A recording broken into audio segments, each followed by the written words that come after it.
রাস্তাগুলো আসলে এভাবে ওই সংস্কারের বার্নিশ দিয়ে রাস্তা টেকানো যাবে না।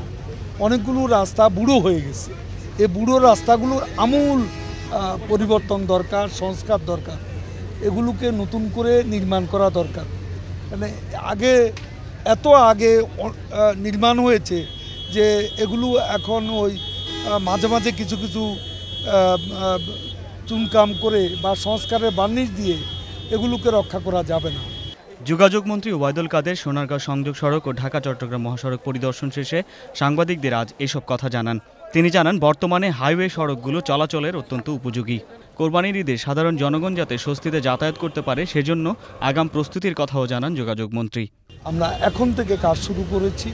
16 তারিখে আমরা ইন্টারমিনিস্ট্রিয়াল বৈঠক ডেকেছি। আগেভাগেই আমরা প্রস্তুতি শুরু করে দিয়েছি। কোরবানির ঈদের প্রস্তুতি, এটাও কোরবানির ঈদের প্রস্তুতির একটা অংশ।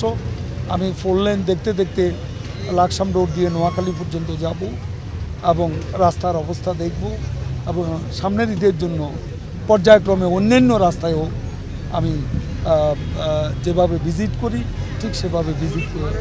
আগামী জাতীয় নির্বাচন নিয়ে বিদেশি মধ্যস্থতাকে দেশের জন্য সম্মানজনক নয় বলে জানান যোগাযোগ মন্ত্রী। আমাদের সংকটের সমাধান আমাদেরকেই করতে হবে এবং আমাদের সমস্যার সমাধানে বিদেশি মধ্যস্থতা আমাদের জন্য সম্মানজনক নয়। প্রতিদ্বন্দ্বিতাহীন নির্বাচন অর্থহীন এবং আমি এটুকু বলবো, আমরা বিএনপিকে প্রধান প্রতিদ্বন্দ্বী ভেবেই নির্বাচনের প্রস্তুতি নিচ্ছি।